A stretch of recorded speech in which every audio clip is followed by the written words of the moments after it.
Hey guys, welcome back to Listless Lizards. Just your everyday in Listless Lizards Lounge.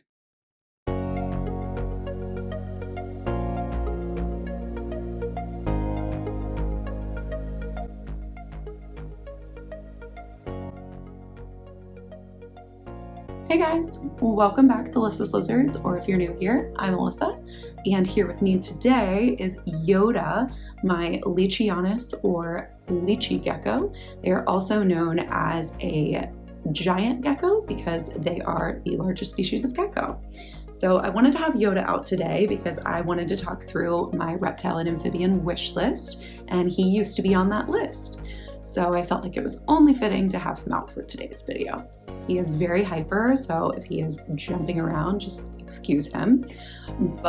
So I feel like most reptile keepers or amphibian keepers really like to keep a running list of the species that they're interested in owning. And I think it's a really smart way to go about things, just because you're able to go ahead and start actively looking through the research, the care requirements, everything you need to know in order to potentially have that animal. That way, when you are actually able to get that animal, you're already prepared. You've been doing this for months, you've been looking into them, and you already know everything you need to know. So that's just how I handle getting my pets. That way I'm prepared and I never feel like I'm doing something without having all the knowledge that I need in order to have that animal. So I will go ahead and jump into my wish list, and these are in no particular order. I have no idea when or if any of these animals will fall into my lap. However, I will just walk through each of them in whatever order. All right, so to start off my wish list is the one that has probably been on this wish list the longest time.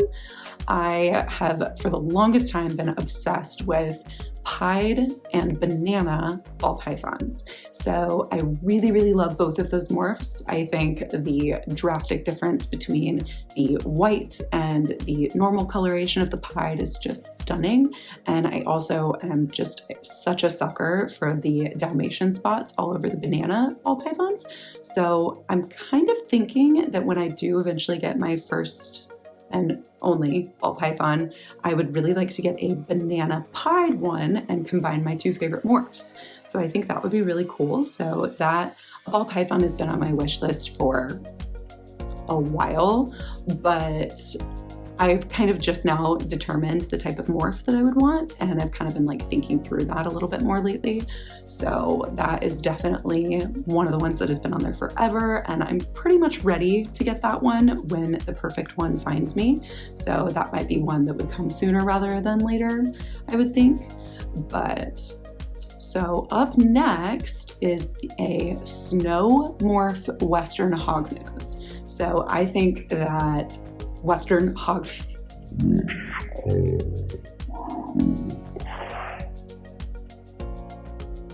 I think that Western Hognoses are stunning, really cool snakes. I also, because they are rear-fanged venomous with mild venom, I think it's just really cool to have those.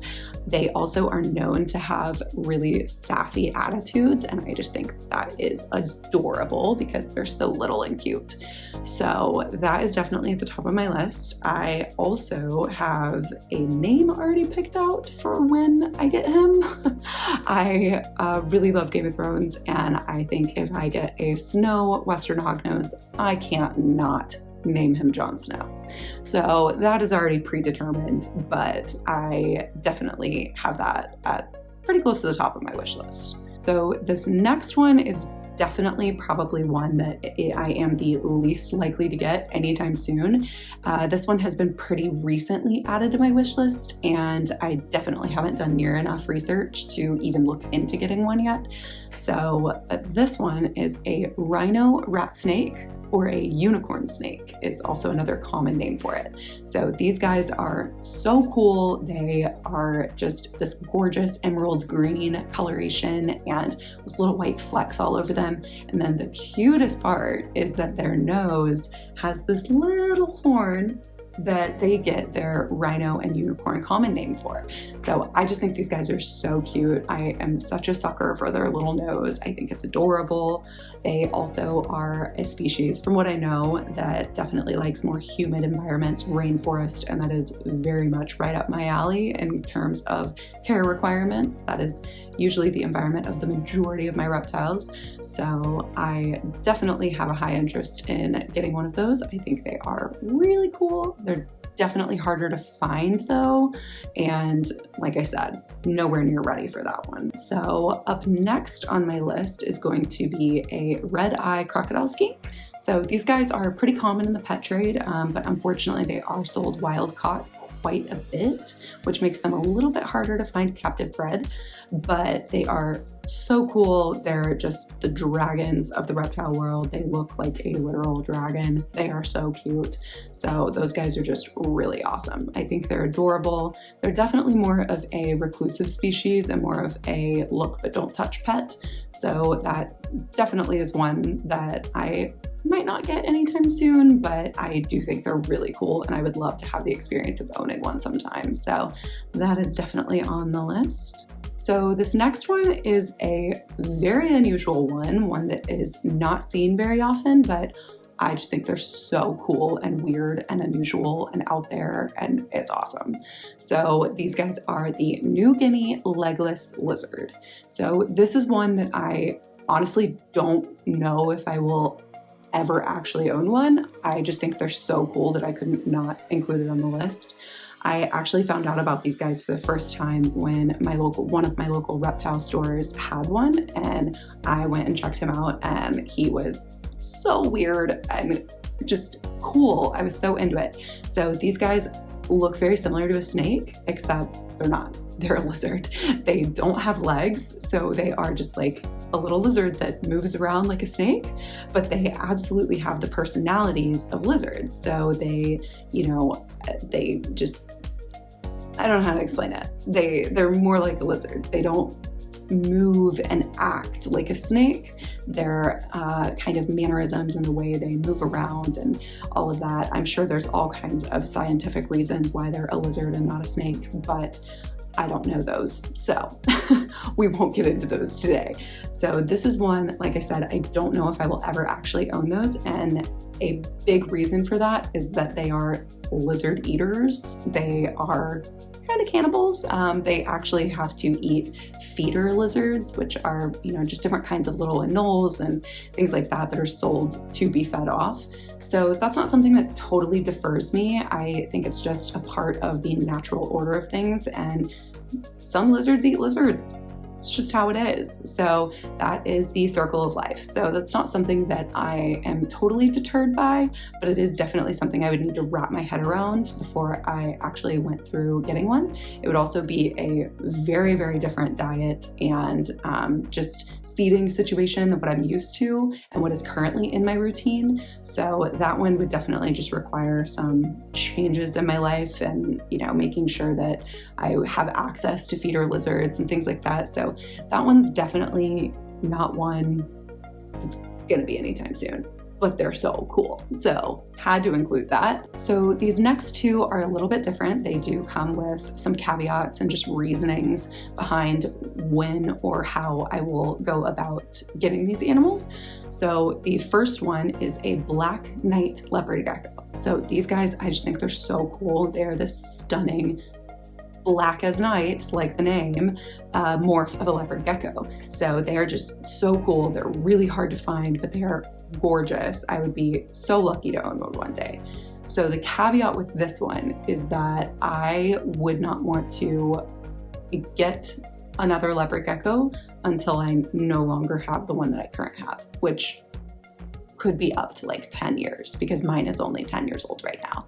So Charlie was my very first leopard gecko or first reptile actually. And I love him so much that I wouldn't want to, weirdly, I don't know, in my head, I don't think that I would want to have another leopard gecko taking away from my love of him, even though I have 13 animals in total. So my love is definitely being split up between all of them. I don't know, it's kind of a dumb reason. I just don't think that I would want to have 2 leopard geckos at the same time. So that's just a personal preference. It's a me thing. I don't know. But I think that I would probably wait to look into getting a black knight leopard gecko until I no longer have Charlie or when he passes. And like I said, he's really, you know, still middle-aged. He's nowhere close to, they live about 15 to 20 years. So I really hope to have him in my life for another 10 years. So that's definitely not one that I'll be getting anytime soon.